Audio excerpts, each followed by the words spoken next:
ওনার মতো করে হলে ব্যাপারটা ঠিক আছে, ওনার মতো না হলে ব্যাপারটা ঠিক নাই। আসলে কিন্তু এইভাবে একজন উপদেষ্টার বিহেভিয়ার হতে পারে না।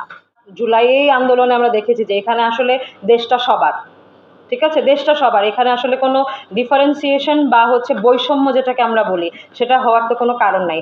এখন উপদেষ্টা মহোদয় যেটা চেষ্টা করছেন সেটা উনি কিন্তু এটাই চেষ্টা করছেন যে স্টুডেন্টদের সাথে কোনো একটা জায়গায় এটা এসেছে যে উনি স্টুডেন্টদের সাথে বা লোকালদের সাথে বসতে চাচ্ছে, বাট স্টেক হোল্ডার্সদের সাথে না। তো এটা কিন্তু একটা বৈষম্য হয়ে গেল, এটা আপনারা একটু খেয়াল করবেন এবং একটু নোট করবেন যে এটা কি একটা বৈষম্য না, যে উনি ওখানের লোকালদের সাথে আলাদা বসতে চাচ্ছে কিন্তু স্টেক হোল্ডার্সদের সাথে না। তাহলে স্টেক হোল্ডার্স যারা আছে বা আমাদের মতন যারা হচ্ছে ট্যুরিস্টও যারা আছে, তো এরা কি মানে দেশের মানুষ না?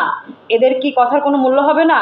আর যারা স্টেক হোল্ডার ওখানে ইনভেস্ট করেছে তাদের কি কোনো মানে দাম নাই? তাদের টাকার মূল্য নাই? মানে এটা তো খুব ভাবলেশহীন একটা ব্যাপার হয়ে গেল, তাই না? যে উনি এটা চাচ্ছে, এটা ওনার মতো করে হলে ব্যাপারটা ঠিক আছে, ওনার মতো না হলে ব্যাপারটা ঠিক নাই। আসলে কিন্তু এইভাবে একজন উপদেষ্টার বিহেভিয়ার হতে পারে না, ঠিক আছে? আরেকটা বিষয় বলবো, অ্যাড করবো, সেটা হচ্ছে যে উনি এটাকে শিল্প মনে করে না বলেছে। তা আমি প্রশ্ন করতে চাই আবারও তার কাছে, শিল্প আসলে ওনার ভাব মানে ওনার বক্তব্যে বা ওনার ডিসক্রিপশন অনুযায়ী শিল্প কাকে বলে, মানে এটাকে কি বলা যায়, ট্যুরিজম শিল্প আর কি উনি বুঝাচ্ছিল। তো এটা শিল্প কখন হয়? আমি যতদূর জানি শিল্প একটা জায়গা তখন হয় যেটার প্রতি মানুষের একটা কি বলা হয় এটাকে, অ্যাটেনশন থাকে। ফর এক্সাম্পল কক্সবাজার হচ্ছে আমাদের বাংলাদেশ বা বিশ্বের ওয়ার্ল্ডস লংগেস্ট স্যান্ডি বিচ, যেটা আমরা জানি, রাইট? তো এটার প্রতি কি মানুষের একটা আকর্ষণ আছে, এই কারণে কিন্তু ওটাকে বলা হয় কি ট্যুরিজম স্পট। এখন ওটাও কিন্তু একটা শিল্প। সেন্ট মার্টিনসও কিন্তু অনেকটাই সেটাই, কারণ সেন্ট মার্টিনস কিন্তু বাংলাদেশের একমাত্র কোরাল আইল্যান্ড, ঠিক আছে? তো একমাত্র কোরাল আইল্যান্ড যেহেতু, ওইটাও কিন্তু মানুষের একটা অ্যাট্রাকশনের স্পট। এবং প্রতি বছরই কিন্তু শুধু বাংলাদেশি না, বিভিন্ন দেশ বিদেশ থেকেই কিন্তু এটা ভ্রমণের জন্য অনেকেই আসে। সো ফরেন কারেন্সি ডেভেলপমেন্টের জন্য এটা কিন্তু অন্যতম একটা জায়গা। তাহলে সেটা কিভাবে তার কাছে শিল্প মনে হলো না, এটার ব্যাপারেও আমি তার কাছে প্রশ্ন করতে চাই।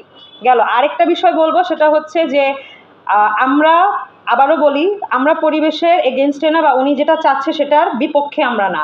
আমরা চাচ্ছি যে মাথা ব্যথা হলে যেরকম আমরা মাথা কেটে ফেলে দেই না, আমরা মেডিসিনস নেই, প্রিকশনস নেই, বা আমরা এটার পিছনে হয়তো থেরাপি ইউজ করি যাতে ব্যথাটা কমে আসে, রাইট? মানে আমরা যাতে একটু সুস্থ ফিল করি। তো সেন্ট মার্টিনসের যে ব্যাপারটা, এটা কিন্তু অনেকটা ওই রকমই। এখন ওনার ব্যাপার হচ্ছে পরিবেশ নষ্ট হচ্ছে, তো বাস বন্ধ করে দাও সব কিছু, মানে মাথা ব্যথা মাথা কেটে ফেলে দাও, ব্যাপারটা এরকম হয়ে গেছে। আসলে এইভাবে কিন্তু চলে না। উনি একটা দেশের উপদেষ্টার দায়িত্ব নিয়েছে, তো পরিবেশের যেহেতু উনি দায়িত্বটা নিয়েছে, ওনাকে ভাবতে হবে যে এই পরিবেশের সাথে কয় লাখ মানুষ জড়িত, এই মানুষগুলোর রিজিকের কি হবে, এই মানুষগুলার প্রতিদিনের যে জীবিকা নির্বাহ হয় তার কি হবে। আর স্টেক হোল্ডার্স যারা, তারাও তো আসলে ভেসে আসে নাই, তারাও এই দেশেরই নাগরিক, বা এরা এই দেশের মানে এই দেশের শত্রু বা ওনার শত্রু, ব্যাপারটা কিন্তু এরকম কিছু না।